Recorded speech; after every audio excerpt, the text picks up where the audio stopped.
When you see a cow being shechted, if you see a cow being shechted, what do you feel? Nauseating. Maybe nauseating on the one hand, but Raza the Korban, Oilad Raza the Ein Sof, as Sefer Abayir says, secret of the Korban is all the way up to the secret of the Ein Sof. Listen to this other type of experience. You think to yourself, lucky cow.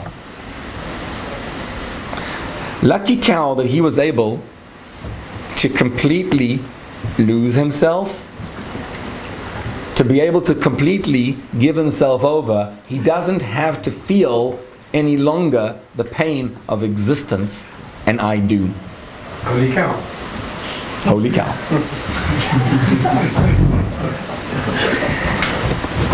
Human beings have a yearning to transcend, to escape the mundane. And it's precisely this experience that Korbanos represents. Korbanos are the power to rise, to ascend. And that's the deeper understanding of the Ramban.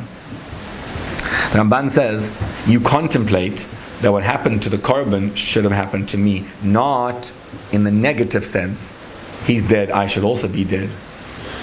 But rather you ponder and you say, he doesn't need to feel his existence anymore. And I'm jealous of him that he's able to transcend himself, because a human being can only imagine transcendence. And this is, so to speak, the human side, as you call it, the holy cow. It's the Adam Sheba Behema, the human side of the animal, which connects to the animal side of the human. The Ramban says that we envy the dead cow? No.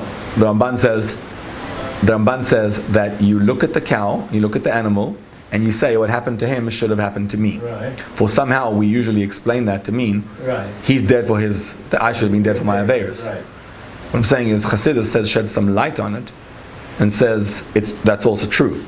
Right? That's one element. There's another side to Korbanos, and that's another way of understanding the Ramban, which is Raza the Korban, or Oilad Raza the Ein Sof, that the Korban helps you transcend. What happened to him should have happened to me, in a positive sense. I wish it would have happened to me. I wish that I could experience the same as the Adam Sheba Behema, the human side of the animal, that he feels the transcendence and the ability to rise. So the Behema in me wishes also that I didn't have to be. Like that alcoholic who says to himself, I wish I didn't have to feel the pain of being. So I'm 6 months sober, but I feel like I just went cold turkey. I feel like I have to live with life, and I'm uncomfortable living with life. I wish I didn't have to feel me. The human being, Nebuch, is stuck with yearning. Can never achieve this until he dies. And even those who think that death is going to solve the problem, suicide is a great way to experience what the cow experienced. But it's not so pashut, because you never know, how painful is it really going to be, and what happens, is there an afterlife, and what else is there available, and what if it doesn't work? So human beings wish they could just lose themselves, and they can't. Only cows are able to lose themselves. So the question is, are we humans doomed to the curse of existence, or can we elevate ourselves above it? Can we really get to a Shmini Aseres as a Korban and completely lose ourselves? And the pasuk of Sukkah says, "Umiyoyim hashmini v'hola yeirotze lekorban ishe laHashem." That from Shmini Aseres and on in Simchas Torah, you can get to become a Korban, complete, total oneness. The same as the Korban, you can experience that oneness, neshama beguf, a soul in a body. How do we get there? We have to get this impediment, this brain, which is obstructing my ability to experience me, to experience the true let go, and we have to guide the brain. You see, the meditation itself is the solution. When we think of the Ramban, we think the Ramban is telling you what you should think about while the Korban is going on. There's an even deeper part in the Ramban. The Ramban is telling you how to become a Korban. The meditation itself of thinking that I wish I could be like the korban to be able to rise, the meditation itself is how you rise. Because the brain doesn't want to let go. If we guide the brain correctly, we can actually elevate ourselves. If a human being learns from an animal how to be absorbed, he can actually, through thinking, transcend his own thinking. And so we're going to try and meditate until the brain agrees to let go, to rise above. This, says the Moranayim, the Chernobyl, is the directive of the Psukim and what the Torah is instructing us, Torah Miloshen Hayra, on Sukkos. Torah says, Shor Chesed v'Eis ki yivoled. So Shor, Kesef, and Eis refers to three types of Jews: the ox, the sheep, and the goat. Often in Hasidus, these three types of korbanos are looked at in a different light, which is three types of Yetzer Hara, in a negative sense. There's the goring Yetzer Hara, the one that wants to kill and just, the addicted Yetzer Hara. Then there's the sheep Yetzer Hara, which is the depressing, sad, lazy type of Yetzer Hara. And then there's the goaty one, just like, feel this way, that way. So that's in the negative sense what the Yetzer Hara is. But over here we're going to look at, the Chernobyl looks at the three animals in a very positive light. They are Shor, Kesef, and Eis, Tzaddik, Beinani, and Rasha. The Shor is the Tzaddik. And why is he a Tzaddik? Because Shor means ox. Shor also means Erenu v'lo ato Ashurenu. Ashurenu means to see. The Shor is the one who gazes. He's able to see God directly. The Shor is also very adamant. If you want to plow a field, you take a powerful ox. The Shor is the tzaddik who has the power, clear and defined as to what he wants to experience and where he wants to go. So a Shor ki yivoled means that a person experiences the full transcendence of a tzaddik. What's a kesef? A kesef is a sheep, the average Jew. The average frum guy, as we were discussing, comes to shul on Yom Kippur. Why does he come to shul? Like a shepsele. He's hoping to experience something, but really, why is he in shul? Well, because, I don't know, that's what we do. How can you not be in shul on Yom Kippur? But the kesef too has a certain birth. Something happens to the regular frum Jew who comes to shul on Yom Kippur. There's a bout of inspiration to the kesef too. And then there's the Eis.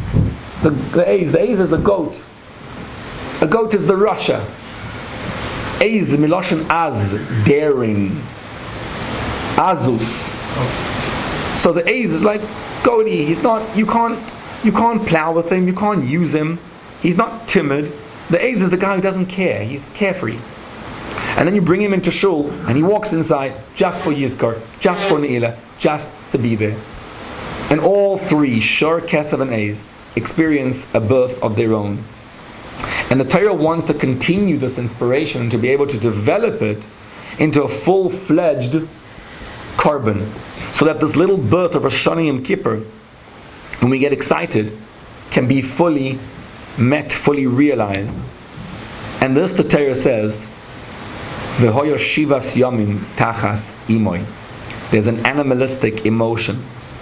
And if you experience it correctly and you put it under imoy, never offer a korban before 7 days have passed by. What are those 7 days? The 7 days of getting into a sukkah. The Maharil is one of the classical works of halacha. Maharil has a halacha that says as follows, that the second Yom Kippur is over, Matzah Yom Kippur, what should a Jew be doing? Building his sukkah. And if he's not building his sukkah, at least he should be talking about the sukkah. And it's brought in halacha, in Shulchan Aruch, in the Ramah.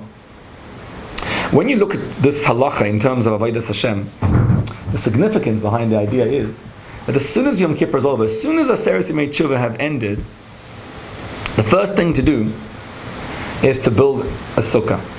Because Yom Kippur is over, so you were inspired, hopefully, somewhat. Aseres Yemei Teshuva are done. You did the Teshuva. You just had Slichas. You just had Aseres Yemei Teshuva, Rosh Hashanah, Yom Kippur. It's the moment after Yom Kippur. And you want this year to be different. You say, I don't want to do Aseres this year. How am I going to make sure this year is going to be a little bit different to last year? So the key, what we need to do is, the solution is to build a sukkah. Because why do people do Aseres? Why do we all fall into Aseres? Rashtus, which comes from, I'm going to use one word for it, fragmentation. Fragmentation.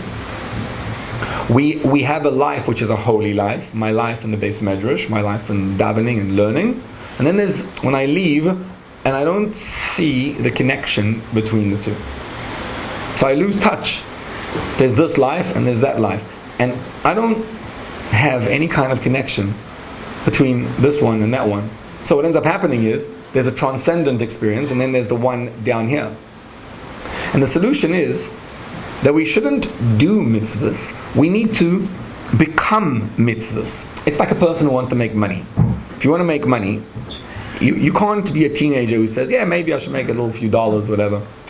You need to be immersed in the need for money. You need to feel completely enveloped by the need for money. And if you feel completely engrossed in money, then you can make money. What we need to do is not do mitzvahs, but rather become mitzvahs. And so the mitzvah of Sukkah says, I want you to not feel fragmented. How are we going to make it not fragmented?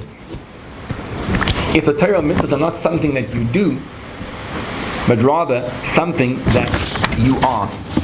That you become the mitzvah. We encapsulate ourselves into a mitzvah. And so what is a Sukkah? It's the ability to feel completely engrossed in a mitzvah. And what's the sukkah? What do we do in the sukkah? We take simple things in life, like eating and drinking and all the stuff that we do, and we draw all that stuff into the sukkah, and we say all the simple stuff is going to become a mitzvah. The world is divided into 3 categories, 3 segments. What are they? Holy stuff, number 1, Kedusha. Number 2, on the extremely opposite side, is Klippa. And number 3 in the middle is the neutral, the 95%. Kedusha on top, Klippa on the bottom, and then there's all the neutral stuff. Kedusha you have to get involved in. Klippa you got to stay away from. The neutral stuff, that's where you build the sukkah. What you do is you take all the neutral stuff that you do